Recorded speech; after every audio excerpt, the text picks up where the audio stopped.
Olha, você já sabe que o Papa morreu, e desde a morte do Papa, os abutres da mídia e os oportunistas políticos, tanto à esquerda quanto na dita direita liberal, vieram se aproveitar para politizar a situação. E acontece que dos dois lados tem gente colocando uma narrativa muito problemática, se não conscientemente mentirosa, que só tem um objetivo, e se esse não for objetivo explícito, um resultado, que é a destruição da religião e a sua subordinação completa à política e a propósitos materiais. E sim, a direita também faz isso. Então, vamos lá, esse papo de papa bolsonarista aí veio do DCM, Diário do Centro do Mundo, para não dizer que é de outro lugar que começa com C e fica no mundo. Eles fizeram ali uma reportagem falando sobre os cardeais conservadores que poderiam ser papa, e disseram que um deles era bolsonarista. Eles estavam evidentemente se referindo ao Dom Orani Tempesta, lá do Rio de Janeiro. E ao mesmo tempo, ou em um tempo muito próximo pelo menos, o nosso queridíssimo liberal Ricardo Salles, tô segurando para não falar o liberal que se diz liberal conservador, enfim, o nosso querido Ricardo Salles me solta lá no Bradock que agora ele ia polemizar, que ele estava ali muito sentido com a morte do Papa Francisco, mas que ele não gostava do Papa, do seu discurso comunista, e que agora ele torcia para que tivesse um Papa conservador e de direita.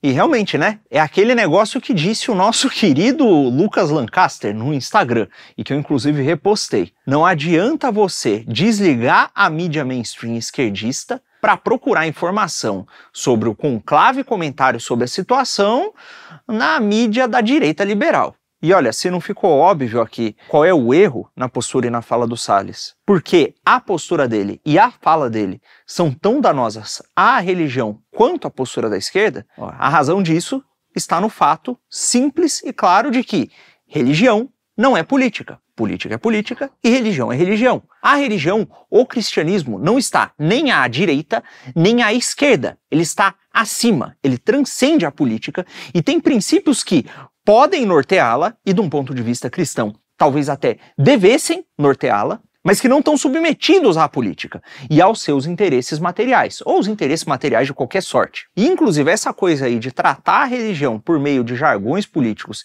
e de reduzir questões religiosas à ótica política é justamente o que fazem os tão criticados teólogos da libertação à esquerda.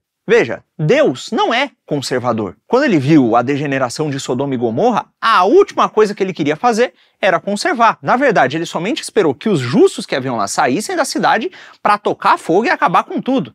Tampouco conservou Deus o mundo, que estava caído e perdido. Ele mandou um dilúvio para começar a coisa de novo. E, em certo sentido, o próprio cristianismo, no Novo Testamento, o próprio Cristo, não tem compromisso com projeto civilizacional nenhum. E na verdade, tampouco é Cristo, que é Deus, um revolucionário, como tentam pintar os esquerdistas das missões integrais e teologias da libertação da vida. Quando questionado sobre o seu reinado em relação aos judeus, Cristo dizia que o reino dele não era deste mundo. Os judeus que crucificaram a Cristo e se irritaram com ele, queriam justamente que ele fosse um revolucionário, que libertasse o povo hebreu do Império Romano. E porque ele não o fez, ora, mandaram matá-lo.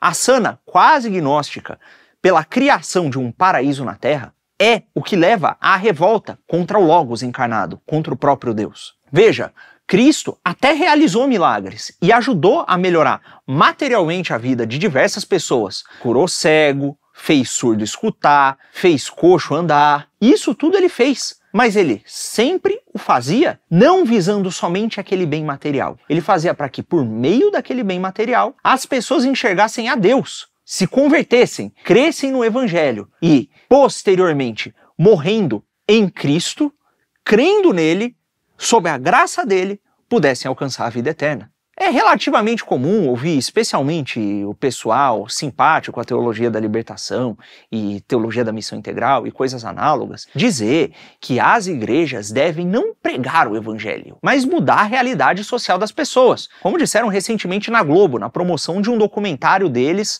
sobre as igrejas evangélicas, que eles estão tentando fazer justamente para cooptar o público cristão para as causas políticas deles. E a respeito de quem pensa assim, Jesus tem uma mensagem muito clara. Em um certo episódio nos evangelhos, as pessoas começaram a pedir sinais de Jesus. Sinais como aqueles que ele realizava, gratuitamente, de graça mesmo, para que as pessoas se convertessem. E a essas pessoas que queriam os sinais, que desejavam apenas os milagres, ou seja, apenas aquelas coisas visíveis, materiais, ele disse que a única coisa que as esperava era o sinal de Jonas. E o que aconteceu com Jonas? Para você que conhece a Bíblia, ele foi engolido por um peixe muito grande. E depois chamou o povo a fazer penitência, a se converter. Eu estou dizendo tudo isso para vocês para deixar claro uma coisa. Cristo não tem, e por consequência, nem o cristianismo tem, compromisso com absolutamente nenhuma causa política, com nenhum movimento político. O cristianismo tem compromisso, assim como Cristo, com a sua salvação, com a minha salvação. Cristo não morreu na cruz para você ter dinheiro para comprar um carro novo. Sim, ele se importa com o bem-estar das pessoas, mas se importa, acima de tudo isso, com a sua salvação, com a sua conversão. Não adianta de nada a prosperidade com um coração duro que vive no pecado. A postura de um cristão perante um regime ou uma cultura que promove a imoralidade é a de desprezo e abandono dessa cultura, não da conservação dela. Da mesma forma, nesse sentido, às vezes o cristão verdadeiro pode até mesmo parecer um revolucionário. E um dos erros dessa direita que se diz conservadora é esse mau hábito de conservar os resultados das revoluções anteriores, normalmente defendendo junto os interesses de certos grupos financeiros e a dita liberdade econômica, da qual a gente vai falar daqui a pouco. Evidentemente que o cristianismo também não é comunista, até porque o comunismo é uma ideologia materialista, tão materialista quanto o liberalismo. E não se importa somente com a justiça material e com o fim da exploração, como nós falamos anteriormente a respeito da conversão e etc, etc, etc. Quando tanto os conservadores liberais, quanto os socialistas, comunistas, esquerdistas de diversa sorte, começam a ler a religião por meio dos termos dos seus projetos políticos, o que eles querem, no fundo, é instrumentalizar a religião, torná-la um meio para a realização dos seus próprios projetos políticos. E nesse sentido, os dois lados da moeda não são tão diferentes assim. Vejam quais são as discussões que essas pessoas têm. Com a morte de um papa, o Salles fala de um papa de direita, conservador. Lá no Canal Meio, formado por progressistas woke da pior espécie, os caras falam sobre como gostariam de um papa que fosse ainda mais, entre aspas, reformador que Francisco, que desafiasse os pressupostos da religião e mudassem as suas estruturas segundo o quê? Segundo as suas ideologias políticas, que de fundo também são liberais, viu? De um lado da moeda tem os progressistas liberais, que defendem uma espécie de novo cristianismo, sem condenações morais de qualquer espécie, com a propagação de todo tipo de degeneração e putaria. Um cristianismo compatível com a cultura do funk.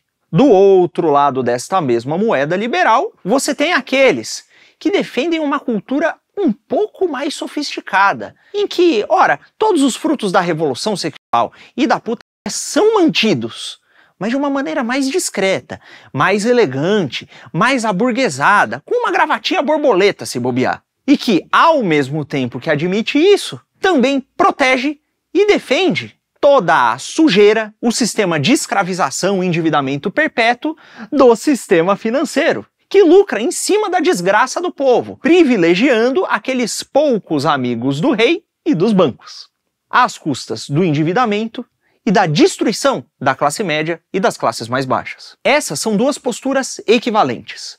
São duas posturas que, ao invés de, por meio da religião, olhar para o alto, estão sempre submissas a propósitos materiais terrenos, terrestres, horizontais, estando sempre olhando para a terra, olhando para baixo, ao fim de suas vidas, vão acabar sendo levadas por esses propósitos não a ficar na terra, mas a ficar abaixo dela. Essas são visões de mundo que no fim da vida levam ao inferno. É o oposto da visão cristã, que fazendo o homem com os pés na terra, sem deixar de se importar com a justiça e coisas desse gênero, faz com que ele olhe para cima. E olhando para cima, abandone as picuinhas terrenas em nome de Deus. E então ascenda, pela graça de Cristo, aos céus.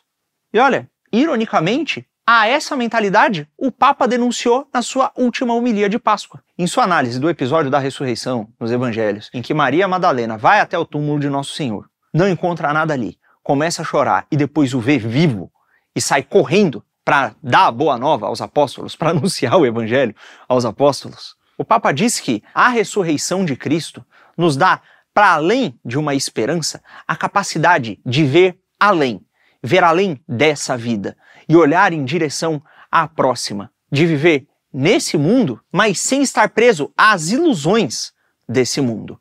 Ilusões essas que são perpetradas por essas ideologias, que no fundo, terminam sempre sendo anticristãs. E no fundo, essas duas visões de mundo, a que olha para aqueles bens que estão para além dos terrenos e a que se submete a projetos políticos terrenos, são representações dos dois Brasis que subsistem no mesmo território geográfico. Aquele Brasil da frutaria indiscriminada, do funk, da defesa dos abusos do sistema financeiro e todas essas pataquadas que a gente já cansou de denunciar aqui no Quinto Elemento, e o Brasil dos cristãos. E olha, meu amigo, não importa se você é católico, se você é evangélico, batista, pentecostal, neopentecostal, calvinista, luterano, da igreja reformada luterana tradicional, da igreja reformada que não é... Não importa. Acontece que o outro Brasil, que detesta o cristianismo, detesta ele independente da sua denominação. Da mesma forma que eles detestam os pastores que tentam ser fiéis a Cristo, eles detestam também padres católicos, como o Frei Gilson, que, ao colocar 1 milhão de pessoas para rezar o terço, ou o rosário, na verdade, de madrugada, gerou toda uma série de campanhas de difamação e ataques vindo justamente desses que pregam a tolerância. Esses são inimigos muito grandes da igreja, são inimigos de Cristo, pessoas que lutam por interesses que são opostos aos interesses cristãos e lutam também para que os interesses cristãos jamais possam ser realizados, até mesmo na vida individual do cristão individual, quem dirá da igreja. E são pessoas que têm financiamento, que têm ONGs à sua disposição, que têm a mídia e que nos detestam. Por isso, por mais que nós cristãos tenhamos diferenças, eu, sendo um católico, acredito na autoridade do Papa e uma série de outras coisas que protestantes não acreditam e que eles acham que são erros até graves. Da mesma forma, eu acredito que tem crenças protestantes que têm erros graves também. E eu não estou propondo aqui uma espécie de ecumenismo fusionista, de indiferentismo em relação às denominações. Nós podemos acreditar no que nós acreditamos e, sem deixar de acreditar no que nós acreditamos, nos juntarmos para nos defendermos e avançarmos os interesses comuns, que são comuns a praticamente todos os cristãos politicamente. E, acima de tudo, ao invés de ficar especulando se o Papa era comunista, se o próximo vai ser conservador, se o próximo é o Papa do Anticristo e se o mundo vai acabar, nós podemos fazer uma coisa muito simples. Rezar para que todos os cristãos, quer sejam eles católicos ou protestantes, leigos ou padres ou bispos ou papas, sejam tocados em seu coração por Deus, se tornem cada vez mais próximos e mais fiéis da verdade, cada vez mais intransigentes e cada vez mais cristãos, e que tenham a coragem de, se preciso, passar pelo teste final do martírio, para que não só todos eles encontrem a Cristo na próxima vida, como vivam de acordo com os seus preceitos nessa vida. Enfim, isso era o que eu tinha para falar hoje. Eu não vou pedir like, eu só peço que você pense no que foi dito aqui, reavalie, se for necessário, a sua postura, né, perante essas questões religiosas e políticas. Comente as dúvidas aqui também, comente as críticas e reze por nós e pelo nosso projeto. Deus abençoe. Espero que o próximo Papa seja um bom Papa. Eu acho que todos esperamos que ele seja um bom cristão.